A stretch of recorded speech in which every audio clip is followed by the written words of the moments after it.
por eso mismo, y porque existe una amenaza cierta de utilización de la fuerza pública, acaban de darme cuenta de que hay un oficio dirigido que el presidente de la Junta Nacional de Justicia ha dirigido a la policía con la finalidad de que el día de hoy ingresen a las instalaciones del Ministerio Público violando principios elementales como la autonomía del Ministerio Público y la vida democrática y la institución, la institucionalidad del Ministerio Público. Solicitamos respetuosamente que se sirva a resolver este incidente el día de hoy. Muchas gracias. Bien, escuchado el informe del representante del Ministerio Público, vamos a ceder uso de la palabra al abogado de la defensa. El Ministerio Público ha tenido un tiempo de 43 minutos. Lo dispone también usted, doctor Abanto. Lo escuchamos. Muchas gracias, Su Excelencia. Comenzaré recordando que en el artículo 2, inciso 24, literal E, se consagra un derecho que dice así porque parece ser que se ha olvidado. Toda persona es considerada inocente mientras no se haya declarado judicialmente su responsabilidad. De este principio, que en realidad es un derecho fundamental, surgen 4 posiciones de derecho fundamental. En primer lugar, es el principio fundante del proceso penal, de tal manera que opera como límite a la actuación del legislador, quien no podrá construir jamás un proceso en el que la gente vaya a probar su inocencia, y opera como un límite al juez y a todas las personas para que no traten como culpable a una persona por el solo hecho de estar siendo procesada. Hay una siguiente posición que es la directriz de tratamiento al imputado, que tiene 2 vertientes, una procesal y otra extraprocesal. En el marco de las vertientes procesales y extraprocesales, el artículo 2 del título preliminar del Código Procesal Penal, que yo le pido, Su Excelencia, haga respetar en esta audiencia, dice así: 2. Hasta antes de la sentencia firme, ningún funcionario o autoridad pública puede presentar a una persona como culpable o brindar información en tal sentido. Porque a mí me ha quedado una profunda confusión en la intervención del fiscal Bayón. Y ¿estamos ante un requerimiento de una medida cautelar o ante un requerimiento acusatorio? Ya hemos pasado la investigación preparatoria, hemos concluido la investigación preparatoria, o estamos ante alguien que trae acá la conclusión de unas diligencias preliminares de investigación que además, como ha informado usted, las ha presentado una denuncia constitucional pendiente de calificación por el Congreso de la República. ¿Por qué es importante? Porque el señor fiscal ha usado durante toda su intervención el modo indicativo en tiempo presente y en tiempo pasado. Cuando lo que corresponde, de acuerdo a la presunción de inocencia, es usar el modo indicativo en tiempo condicional. Y ese es el primer punto sobre el que hay que hablar aquí. ¿Cuál es la solidez de estas imputaciones? Se ha comenzado, Su Excelencia, refiriéndose al señor Castillo Alba, pero se ha olvidado decirle a usted, porque la información la tiene el Ministerio Público, que en la resolución dictada por la Quinta Sala Penal Nacional, la resolución 43 del 14 de octubre de 2024, que se pronunció sobre la prisión preventiva del señor Castillo Alba, pronunciada, repito, por la Quinta Sala Penal de Apelaciones de la Corte Superior Nacional de Justicia Penal Especializada, en el fundamento, y lo tengo a la vista, 7.2.1.1.19, se dice esto: de lo revisado por esta Sala Superior se tiene que los graves y fundados elementos de convicción que fueron analizados por el juez de primera instancia respecto al hecho 16, encubrimiento personal agravado y delito de organización criminal, no son convergentes ni concomitantes para determinar que existe un alto grado de probabilidad de que el investigado Castillo Alba haya cometido los delitos imputados en el marco de una organización criminal, con lo que se desvirtúa el primer presupuesto que la norma ha establecido para dictar prisión preventiva. Hubiera sido bueno que el señor fiscal Bayón le haga saber a usted que esto había ocurrido, ya que se iba a referir al señor Castillo Alba. Pero vamos a poner las cosas en orden, Excelencia. En primer lugar, como lo ha dicho el propio fiscal Bayón, el 11 de junio de 2025, en esta carpeta se presentó una denuncia constitucional contra mi defendida. A partir de ese momento, toda competencia del Ministerio Público ha cesado sobre esta carpeta, porque ha pasado al conocimiento exclusivo y excluyente del Congreso de la República. Y esta posición no es una posición unilateral, es la posición que ya ha adoptado el Juzgado Supremo de la Investigación Preparatoria en el caso de Tomás Aladino Gálvez Villegas, fiscal supremo, en cuya resolución, en el fundamento tercero, se estableció que en conclusión, estando antes expuesto, se tiene que la Fiscalía de la Nación formuló acusación constitucional, la cual se encuentra en el Congreso de la República.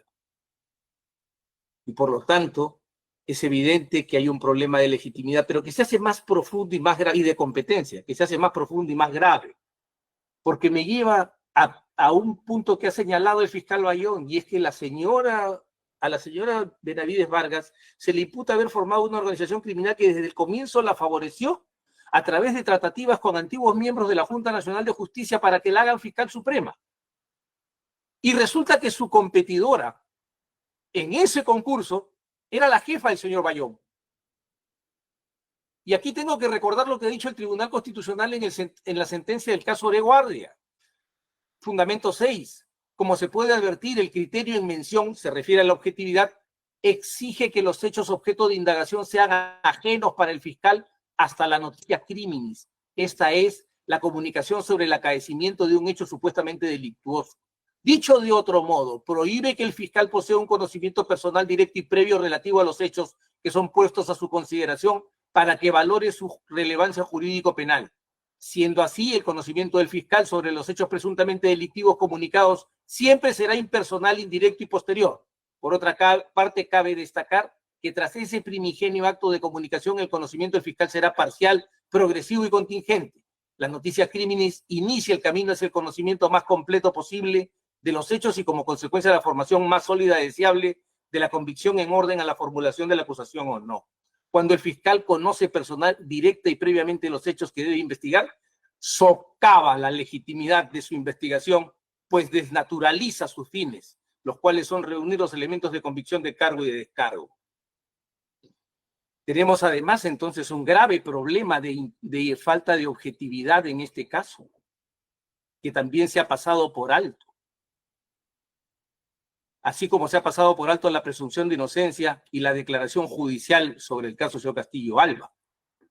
Y como se ha pasado por alto que ya no se tiene competencia porque la materia está en manos del Congreso de la República en procedimiento de antejuicio constitucional, en procedimiento parlamentario de antejuicio constitucional. Por eso es importante prestar atención a los detalles y no dejarnos impresionar por las narrativas que se construyen.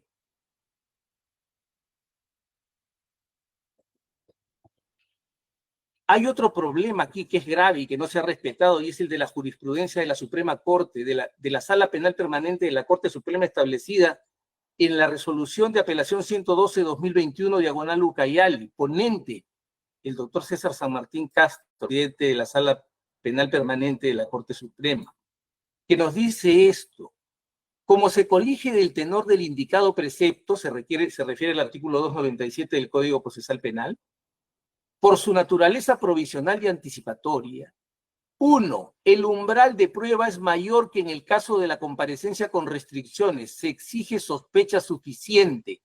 En la evaluación provisoria del hecho, la condena del imputado debe resultar más probable que una absolución. Los elementos de cargo son más fuertes que los de descargo.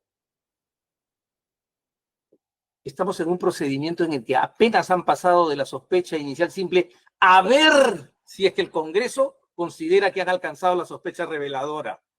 Ni siquiera el estándar de sospecha que exige la ley y la jurisprudencia se satisface en este caso. Fallar en contrario supondría violar el derecho a la igualdad en la aplicación de la ley. que también protege a la señora Benavides Vargas. No solo eso, hay una profunda y grave contradicción que debería llamar su atención su excelencia. La señora Delia Milagros Espinosa Valenzuela y el fiscal Bayón le piden a usted que suspenda a Liz Patricia Benavides Vargas como fiscal suprema titular del Ministerio Público y en consecuencia como fiscal de la Nación. Pero firma como fiscal de la Nación la señora Espinosa. ¿A quién tendría que suspender usted? ¿A ella o a mi defendida? Y se ha dicho con gran alarma que hay una decisión, una resolución de la Junta Nacional de Justicia que, de acuerdo al artículo 55 del reglamento del Pleno de la Junta Nacional de Justicia, ha sido comunicada solo con la firma del presidente.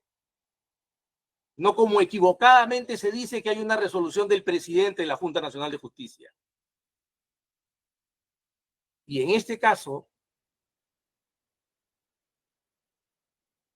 lo que ha respondido en acta de sesión extraordinaria es pedirle a la Junta que presente el acuerdo a fin de que se sirva emitir pronunciamiento. Es decir, no han cumplido con lo requerido por la Junta Nacional de Justicia. De lo que resulta que mi defendida no es funcionaria en ejercicio. ¿Y de qué cargo la van a suspender?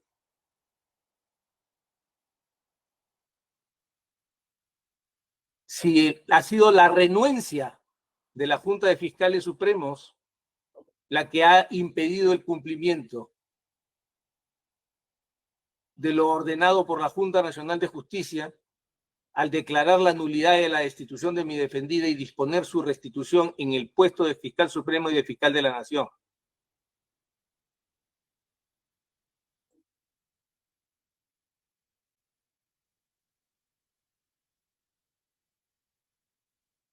Según el Ministerio Público, se le atribuye una serie de hechos, como por ejemplo la obstaculización en el proceso disciplinario 1209 seguido contra ella ante la Junta Nacional de Justicia. Pero resulta que fue absuelta de ese cargo por la propia Junta Nacional de Justicia, lo cual resulta curioso y llamativo.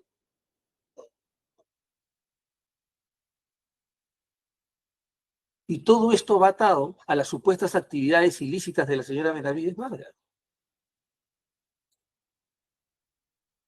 Sobre el cargo 8, por eso le repito, la Junta Nacional de Justicia absolvió a la investigada Liz Patricia Benavides Vargas. Resolución del procedimiento disciplinario 001-2004 JNJA. Resolución 051-2025 del Pleno de la Junta Nacional de Justicia. Entonces se ha hecho un collage de imputaciones a partir de las declaraciones de un aspirante a colaborador eficaz en el mes 17 y más del plazo de 18 meses que concede la ley para que haya un acuerdo con un colaborador eficaz y una posterior sentencia. Es decir, le han traído dichos, solo dichos, porque si tuvieran dichos corroborados tendríamos una sentencia de colaboración eficaz. Y con dichos que son más que exhalación de aire de los pulmones atravesando las cuerdas vocales, se pretende suspender los derechos de una persona. Es decir, con gas.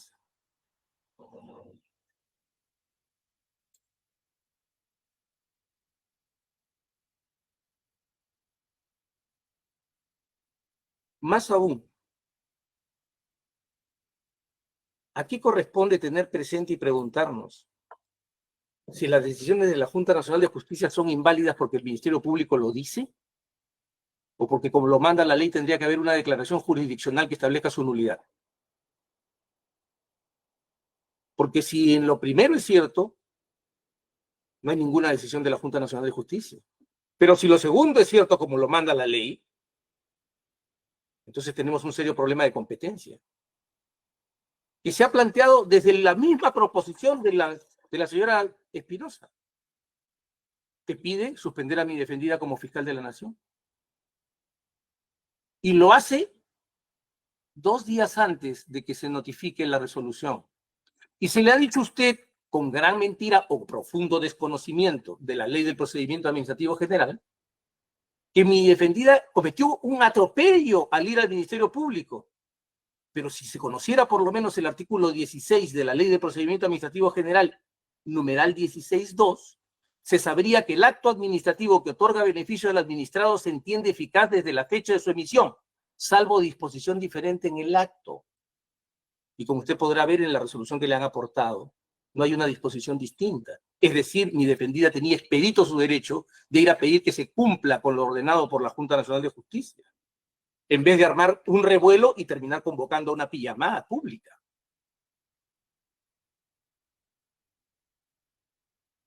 Como se verá, Su Excelencia, vamos a resumir rápidamente las objeciones a este requerimiento. 1. Es manifiestamente contradictorio que quien firma como fiscal de la Nación pida que se suspenda a una persona como fiscal de la Nación.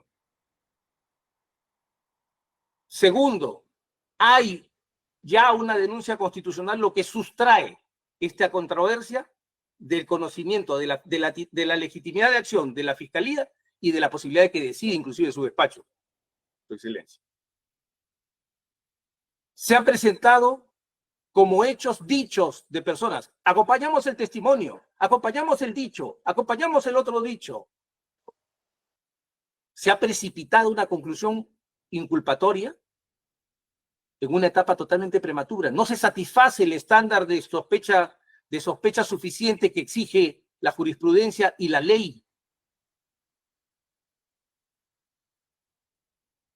Y se presenta la renuencia de la Junta de Fiscales y de la señora firmante de este requerimiento como si fuera la muestra de una actuación excelsa desde el derecho peruano. Y como si eso fuera la defensa del Estado de Derecho y del sistema constitucional, cuando las reglas son exactamente inversas. Por todos estos fundamentos, Su Excelencia, solicitamos respetuosamente que se declare la improcedencia del requerimiento de suspensión de derechos formulado contra mi defendida. Muchas gracias. Gracias a usted, señor abogado. Bien, vamos entonces, habiendo las partes expuesto sus argumentos sobre el presente caso, vamos a pasar a revisar la documentación, que es bastante copiosa. Solamente algunas preguntas para el señor fiscal. Mencionó usted que hay ¿cuántas denuncias constitucionales formuladas contra la señora investigada? Si me permite poner en pantalla, señor juez, son 6 denuncias. O lo alcanzamos a su despacho. Son 6 denuncias. Lo que está mencionando usted, y mencionó cuál es su situación de esas denuncias. Están pendientes de calificación. El Congreso no se ha dignado en calificar siquiera esas denuncias, señor juez. Y algunas de ellas son del año pasado, mayo del 2024. Y son por hechos graves también, como, por ejemplo, la designación de un fiscal para que investigue a su hermana. Entre otros, ¿no? Ok. Bien. Doctora Manto, mencionó una apelación de acá de la Suprema respecto al tema de la sospecha para este tipo de casos de suspensión preventiva de derechos. Sí, Su Excelencia. Llega a copiar 112. 112, permítame un segundo, por favor.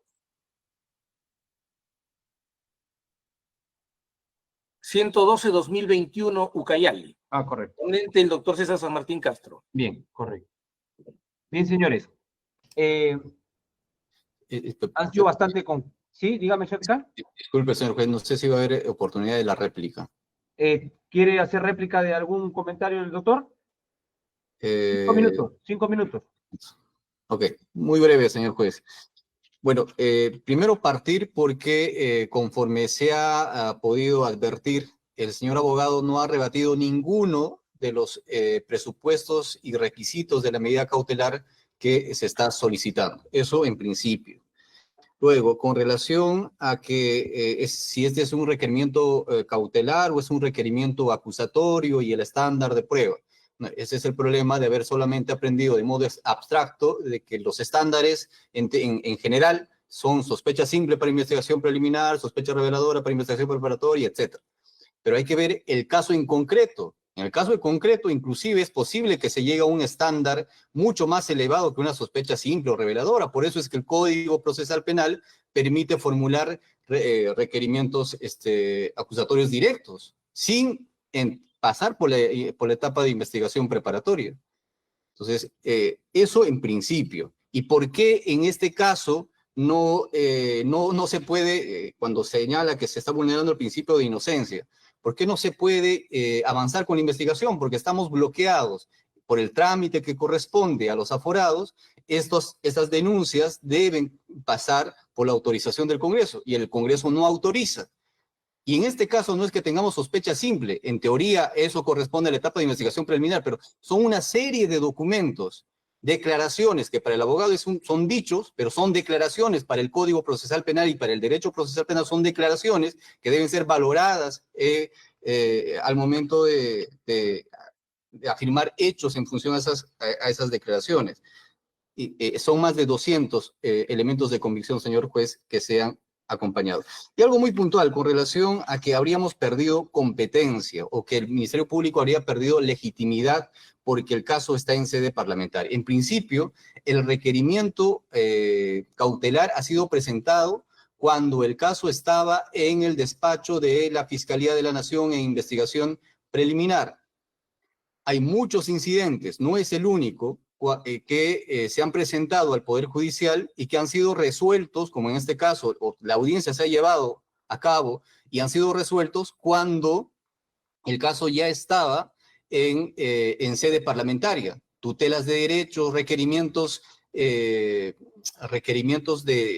levantamiento del secreto de las comunicaciones, requerimientos de levantamiento del secreto bancario, etcétera. Si me permite, señor juez, mencionar algunas. Tenemos el expediente 50-2024-2. La fecha de presentación de la denuncia fue el 11 de noviembre del 2024. La fecha de la resolución es el 2 de junio del 2025. De igual forma,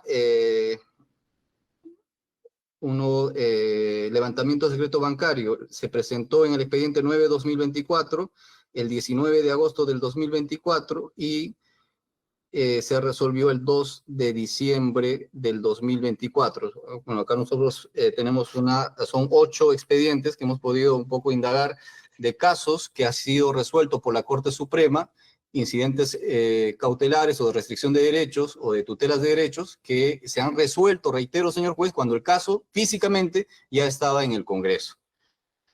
Por otro lado, se debe tener en cuenta que esta legitimidad proviene de lo que establece el artículo 225 del Código Procesal Penal, donde existe una cláusula normativa que establece precisamente que el Ministerio Público tiene legitimidad cautelar y no restringe esta legitimidad a una determinada etapa del procedimiento. La legitimidad proviene de la Constitución y de la ley. Del mismo modo, se debe tener en cuenta lo que establece el artículo 89, literal L del reglamento del Congreso, que establece, contiene una cláusula expresa que habilita, por ejemplo, a la Comisión Investigadora del Congreso para requerir la imposición, la modificación o la cesación de medidas restrictivas de derechos. Pero únicamente para congresistas, no habla de otros aforados. Desde nuestra perspectiva, el Ministerio Público tiene esa competencia en tanto no sea limitado ni en la Constitución ni en la ley. Eso por un lado. Y finalmente, señor juez, respecto al argumento de que cómo se va a suspender a su patrocinada si no está en ejercicio efectivo del cargo, que por cierto quiere estar en ejercicio efectivo del cargo utilizando la fuerza pública. Le pediría en todo caso que pueda revisar, yo le menciono por ejemplo algunos de los expedientes, el expediente 029-2017-35, el expediente 17-2019-2, en todos estos, las medidas de suspensión como medida cautelar, como medida cautelar, han sido impuestas, por ejemplo, a jueces o fiscales, el caso del fiscal supremo Chávarri, o fiscales superiores que han incurrido en hechos ilícitos, cuando ya estaban suspendidos administrativamente por la Junta Nacional de Justicia. Es decir, no se requiere un ejercicio efectivo del cargo, sino que existe el peligro de que asume ese cargo para concretar ya sea la obstaculización o la reiterancia. Entonces, existen resoluciones ampliamente aceptadas por la Corte Suprema que además nítidamente hace la diferencia entre un proceso administrativo y un proceso penal. Eso nada más, señor juez. Muchas gracias. Bien, gracias, señor fiscal. Sobre estos relaciones de procesos que mencionó el doctor Char, esos casos, para que, como bien dice el doctor Abanto, no sea aire que salga de los pulmones y pase por las cuerdas vocales, ha presentado, ¿están mencionados en su requerimiento o es que producto de la discusión de hoy día los está mencionando? Sí, es producto de la discusión, señor juez, pero si desea inmediatamente procederemos a remitir la copia de las resoluciones. Ok, perfecto. Señor abogado de defensa, doctor Abanto, ¿va a hacer Sí. uso de su derecho de dúplica? Sí, su excelencia. Sí, proceda, por favor. Puntual. Para que haya una suspensión de cargo tiene que haber cargo y no se puede confundir la suspensión de funciones con la suspensión de cargo. Es decir, si un fiscal supremo está suspendido en sus funciones, mantiene el cargo. Por lo tanto, podría ser próspera una solicitud de ese tipo. En el caso de mi defendido, una destitución cuya nulidad se niega a aceptar la Junta de Fiscales Supremos. Entonces, ¿de qué cargo la van a suspender? Si no tiene el cargo de fiscal suprema. No hay que confundir el caso repito, del fiscal que estando en su cargo ha merecido una suspensión disciplinaria, porque tiene el cargo pero no ejerce las funciones. Por lo tanto, podría haber una suspensión de cargo. En este caso, el cargo no existe. Segundo, es muy sencillo, no se trata de etapas, se trata de fueros. Es decir, esto ha pasado del Ministerio Público por decisión de la señora que ha firmado el requerimiento al Congreso de la República. Hay una doctrina muy clara que ha sido además recogida por nuestra Corte Suprema, que es la doctrina de los actos propios. Nadie puede venir contra sus propios actos. Ella pasó la carpeta al Poder Legislativo para que se inicie un procedimiento parlamentario de acusación constitucional en la modalidad de antejuicio. No lo hicimos nosotros, tampoco la malvada organización de mi defendida. Y en ese momento sí se produce el pase del todo el procedimiento a manos del Congreso de la República. No se nos ha contestado, y eso me ha parecido muy interesante, acerca de que la señora Benavides habría perjudicado a través de su organización criminal a la fiscal investigadora, quien, dicho sea de paso, con un oficio solicitó que le pasaran las investigaciones. Y aquí usted tiene que hacer un control desde la perspectiva constitucional, Su Excelencia. Repito, siguiendo lo dispuesto por el Tribunal Constitucional en la sentencia 4382-2023, acción de amparo, caso de guardia. Es posible esto. Escuche usted el relato. La señora Benavides, conjurada con otros, sedujo a 2 miembros de la Junta Nacional de Justicia para que la beneficiaran en un concurso en el que participaba ¿quién?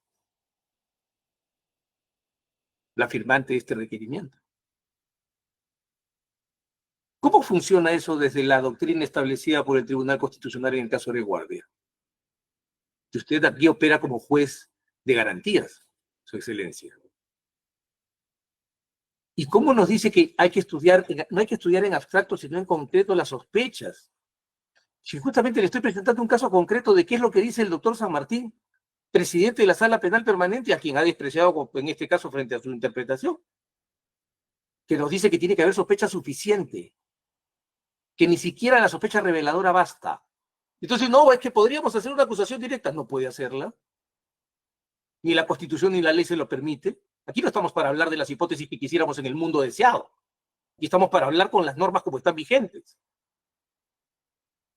Y el caso es que aquí no podría haber ninguna acusación directa. Y el punto es que cuando han hecho una denuncia constitucional, lo que están diciendo es que han alcanzado el estándar de sospecha reveladora en su concepto, pero que depende del Congreso de ver si efectivamente se ha dado el alcance de este estándar o no. Y si estamos en estándar de sospecha reveladora, este es inferior a la sospecha suficiente y no se satisface el estándar para imponer esta medida. Y entonces es bueno que uno se agarre la cabeza. Por lo tanto, Su Excelencia, nosotros nos ratificamos en que se declare la improcedencia de este requerimiento porque la fiscal no es competente. La fiscal no es objetiva. No se alcanza el estándar de la ley y no hay cargo del cual suspender a mi defendida porque se han negado a ejecutar el mandato de reposición. Muchas gracias.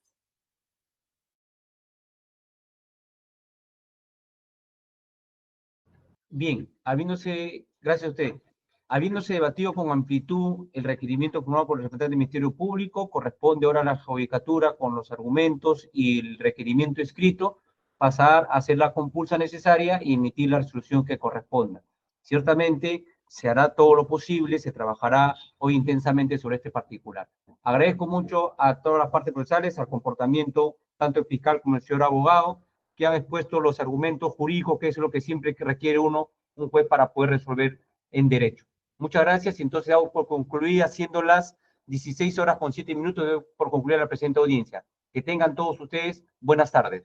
Muy buenas tardes, Su Excelencia. Buenas tardes a todos.